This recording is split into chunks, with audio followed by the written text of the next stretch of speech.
द्वात्रिंश सर्ग। शूर्पणखा का लंका में रावण के पास जाना। उधर शूर्पणखा ने जब देखा कि श्री राम ने भयंकर कर्म करने वाले 14,000 राक्षसों को अकेले ही मार गिराया तथा युद्ध के मैदान में दूषण, खर और त्रिशिरा को भी मौत की घाट उतार दिया, तब वह शोक के कारण मेघ गर्जना के समान पुनः बड़े जोर जोर से घोर चीत्कार करने लगे। श्री राम ने वह कर्म कर दिखाया जो दूसरों के लिए अत्यंत दुष्कर है। यह अपनी आंखों देखकर वह अत्यंत उद्विग्न हो उठी और रावण द्वारा सुरक्षित लंकापुरी को गई। वहां पहुंचकर उसने देखा रावण पुष्पक विमान या सतमजले मकान के ऊपरी भाग में बैठा हुआ है। उसका राजोचित तेज उद्दीप्त हो रहा है तथा मरुदगणों से घिरे हुए इंद्र की भांति वह आसपास बैठे हुए मंत्रियों से घिरा है। रावण जिस उत्तम स्वर्णमय सिंहासन पर विराजमान था वह सूर्य के समान जगमगा रहा था। जैसे सोने की ईंटों से बनी हुई वेदी पर स्थापित अग्निदेव घी की अधिक आहुति पाकर प्रज्वलित हो उठे हों, उसी प्रकार उस स्वर्ण सिंहासन पर रावण शोभा पा रहा था। देवता, गंधर्व, भूत और महात्मा ऋषि भी उसे जीतने में असमर्थ थे। समरभूमि में वह मुंह फैलाकर खड़े हुए यमराज की भांति भयानक जान पड़ता था। देवताओं और असुरों के संग्राम के अवसरों पर उसके शरीर में वज्र और अश्नि के जो घाव हुए थे उनके चिन्ह अब तक विद्यमान थे। उसकी छाती में ऐरावत हाथी ने जो अपने दांत गड़ाए थे उसके निशान अब भी दिखाई देते थे। उसके 20 भुजाएं और 10 मस्तक थे। उसके छत्र, चावर और आभूषण आदि उपकरण देखने ही योग्य थे। वक्षस्थल विशाल था। वह वीर राजोचित लक्षणों से संपन्न दिखाई देता था। वह अपने शरीर में जो वैदुर्यमणि मतलब नीलम का आभूषण पहने हुए था उसके समान ही उसके शरीर की कांति भी थी। उसने तपाए हुए सोने के आभूषण भी पहन रखे थे। उसकी भुजाएं सुंदर, दांत सफेद, मुंह बहुत बड़ा और शरीर पर्वत के समान विशाल था।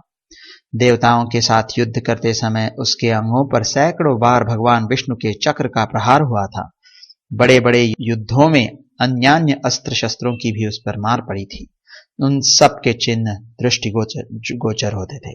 देवताओं के समस्त आयुधों के प्रहारों से भी जो खंडित न हो सके थे, उन्हीं अंगों से वह अक्षोभ्य समुद्रों में भी क्षोभ मतलब हलचल पैदा कर देता था।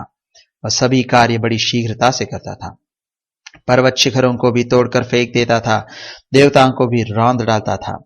धर्म की तो वह जड़ ही काट देता था और पराई स्त्री के सतीत्व का नाश करने वाला था। वह सब प्रकार के दिव्यास्त्रों का प्रयोग करने वाला और सदा यज्ञों में विघ्न डालने वाला था। एक समय पाताल की भोगवतीपुरी में जाकर नागराज वासुकी को परास्त करके तक्षक को भी हराकर उसकी प्यारी पत्नी को वह हर ले आया।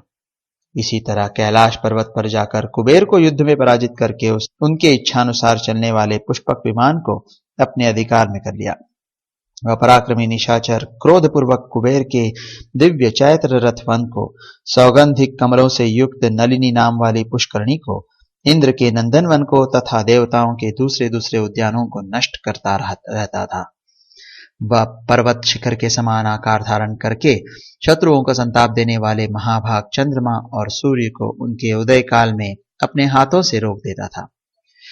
उस धीर स्वभाव वाले रावण ने पूर्व काल में एक विशाल वन के भीतर 10,000 वर्षों तक घोर तपस्या करके ब्रह्मा जी को अपने मस्तकों की बलि दे दी थी।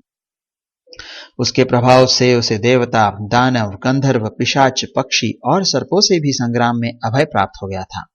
मनुष्य के सिवा और किसी के हाथ से उसे मृत्यु का भय नहीं था। वह महाबली राक्षस सोमसवन कर्म विशिष्ट यज्ञों में द्विजातियों द्वारा वेद मंत्रों के उच्चारण पूर्वक निकाले गए तथा वैदिक मंत्रों से ही सुसंस्कृत एवं स्तुत हुए पवित्र सोम रस को वहां पहुंचकर नष्ट कर देता था। समाप्ति के निकट पहुंचे हुए यज्ञों का विध्वंस करने वाला वह दुष्ट निशाचर ब्राह्मणों की हत्या तथा दूसरे दूसरे क्रूर कर्म करता था। वह बड़े ही रूखे स्वभाव का और निर्दय था। सदा प्रजाजनों के अहित में ही लगा रहता था। समस्त लोगों को भय देने वाले और संपूर्ण प्राणियों को रुलाने वाले अपने इस महाबली क्रूर भाई को राक्षसी शूर्पणखा ने उस समय देखा। वह दिव्य वस्त्रों और आभूषणों से विभूषित था। दिव्य पुष्पों की मालाएं उसकी शोभा बढ़ा रही थी। सिंहासन पर बैठा हुआ राक्षस राज पुलस्त्य कुलनंदन महाभाग दशग्रीव प्रलय काल में संहार के लिए उद्यत हुए महाकाल के समान जान पड़ता था। मंत्रियों से घिरे हुए शत्रुहंता भाई रावण के पास जाकर भय से विभल हुई वह राक्षसी कुछ कहने को उद्यत हुई। महात्मा लक्ष्मण ने नाक कान काटकर जिसे कुरूप कर दिया था तथा जो निर्भय विचरने वाली थी, वह भय और लोभ से मोहित हुई शूर्पणखा बड़े बड़े चमकीले नेत्रों वाले अत्यंत क्रूर रावण को अपनी दुर्दशा दिखाकर उसे बोली।